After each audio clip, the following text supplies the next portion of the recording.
Doctor Rakesh पाठक, अशोक जी ने बहुत विस्तार से कह दिया। तो संवेदनहीन भी नहीं हो सकते हम लोग, संवेदनशील और संवेदनहीन, संवेदनहीन शब्द भी आ गया। क्या जरूरत क्या पड़ी है ऐसी? इतने इतने आम चलन के मुहावरे जो अशोक जी ने बताए, ये आम भाषा है। जरूरत क्या पड़ गई सब शब्दों को जो इतने प्रचलन में है उनको? क्या डर है जिनको संसद में बोल ही नहीं सकते ऐसे शब्दों? गाली तो है नहीं, बेचारा तो गाली है नहीं, संवेदनहीन तो गाली है नहीं, इन शब्दों को भी निकालने की क्या जरूरत पड़ गई? संजय जी, मैं जरूरत क्यों पड़ गई इस पर बाद में आऊंगा, थोड़ी सी भूमिका बांध देता हूँ। मैं 30-32 साल अखबारों में रहा, तो मुझे हेडलाइन लगाने का बड़ा शौक है। और तो मैं आपको इस युग के लिए एक हेडिंग देता हूँ। हमारा देश छुई मुई काल में दाखिल हो चुका है।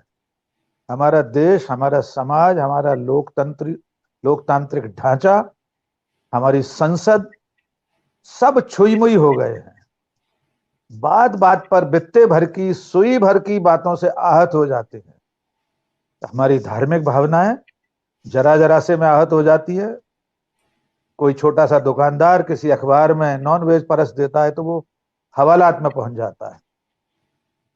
75 साल के संसदीय लोकतंत्र को परिपक्व होकर अब वहां पहुंच जाना चाहिए था जहां इन छोटे छोटे शब्दों, लोकोक्तियों, मुहावरों, जुमलों से उसकी सेहत पर कोई फर्क नहीं पड़ना चाहिए था। परिपक्व लोकतंत्र वो होता है जहां बहस मुबाहिसे में सब तरह के जीवन में शामिल शब्दों को स्वीकार किया जाए। मैं किसी भी तरह के अपशब्द की स्वीकार्यता की अपील नहीं कर रहा हूं। जैसे कि अशोक जी ने अभी नेहरू जी का जिक्र किया, पंडित जवाहरलाल नेहरू को तो उनके खुद के दामाद सदन में खड़े होकर उनकी नीतियों के लिए न जाने क्या क्या कह देते थे।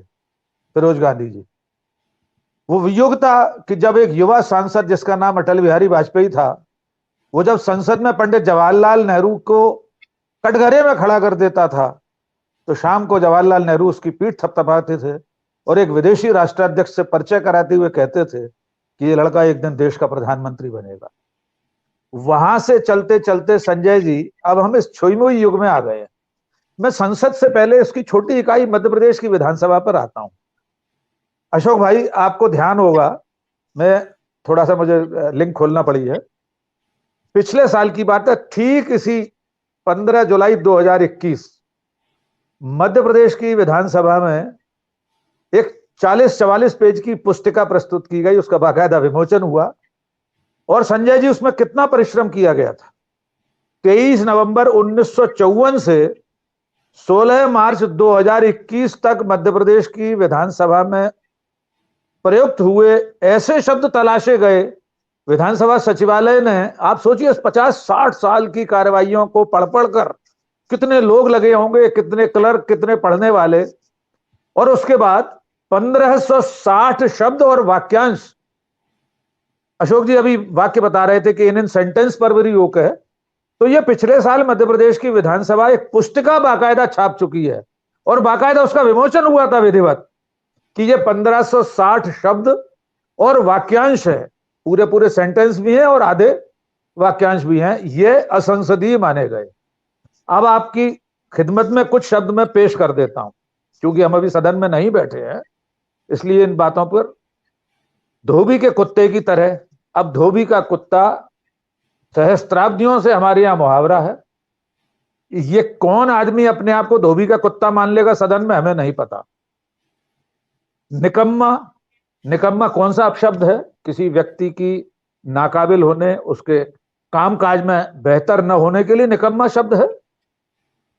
यार, मक्खनबाजी, मिर्ची लगना, भ्रष्टाचारी, पागल, शिखंडी, ओछी। ओछी शब्द, मान लीजिए कोई ये कहना चाहे कि माननीय, वहां पर एक अधिकारी ने अपने नागरिक से ये बात कही थी, बहुत ओछी हरकत थी उसकी ये। इसमें कौन सा सदन की गरिमा गिर जाएगी, कौन सा संसदीय लोकतंत्र, उसका पाया हिल जाएगा।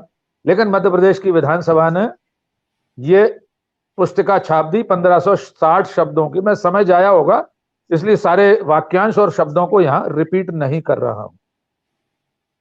मेरा विनम्रता से निवेदन यह है कि इस सरकार को खास तौर से, यद्यपि इसमें भी सारे दल एक से ही हैं, मुझे नहीं लगता कि कल सत्ता परिवर्तन होगा, जैसा कि अभिषेक जी ने कहा कि कल मान लो कांग्रेस सत्ता में आ गई तो वो कह देगी बोफोर्स शब्द का इस्तेमाल नहीं हो सकता सदन में। बिल्कुल हो सकता है, ये कर दे वो।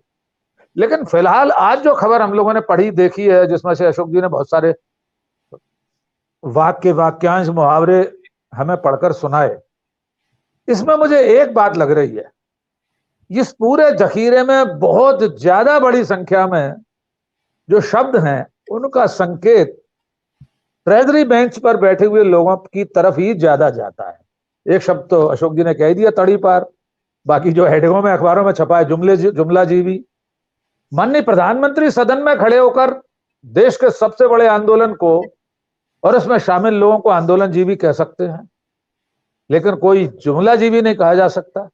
जबकि वो जुमला शब्द भी इस देश को उनके परम प्रिय नंबर 2 माननीय गृह मंत्री अमित शाह जी ने दिया था एक टेलीविजन चैनल पर इंटरव्यू में। तो मुझे जो लग रहा है कि ये जो इन शब्दों की मार है, इन तीरों के जो निशाने हैं, वो उस तरफ सामने सत्ता में बैठी बेंच पर ज्यादा हैं।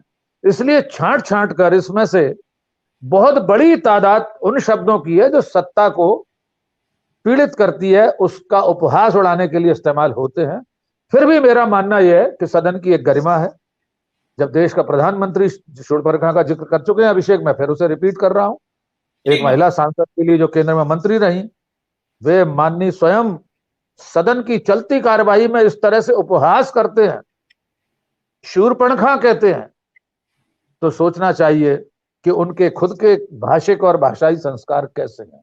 अंतिम बात मैं ये कहना चाहता हूं, हर समाज अपनी भाषा में शब्दों की आवाजाही से अपनी भाषा को, अपने भाषिक संस्कार को समृद्ध करता है। दुनिया की जो सबसे बड़ी डिक्शनरी है वो दुनिया के तमाम देशों में से शब्दों को हर साल शामिल करती है।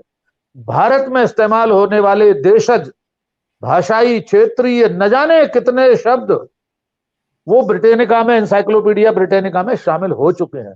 अब शब्द भी उसमें शामिल है ताकि देश, समाज, युग, आने वाला समय ये जान सके कि जिस दौर में ये जो सरकार थी या समाज इस तरह का था तो उसमें कौन सी भाषा चलन में थी।